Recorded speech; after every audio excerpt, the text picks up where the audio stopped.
In this video, I'll show you how to fix Microsoft Office not working on your Windows 11 PC.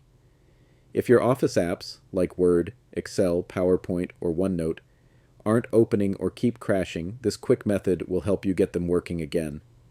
First, right-click on the Start icon and select Settings. On the left sidebar, click Apps. It's usually the sixth option from the top. Now, click on Installed Apps. Scroll down the list and look for Microsoft Office. You'll see the version listed next to it. Once you find it, click the three dots beside it and select Modify. When prompted, click Yes to continue.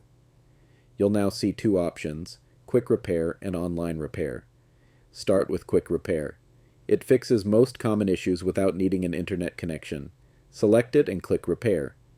Once it's done, restart your computer and try opening your Office apps. If the problem is still there, repeat the same steps and this time choose Online Repair. This method takes a bit longer and requires an internet connection, but it performs a deeper fix that usually solves any remaining issues.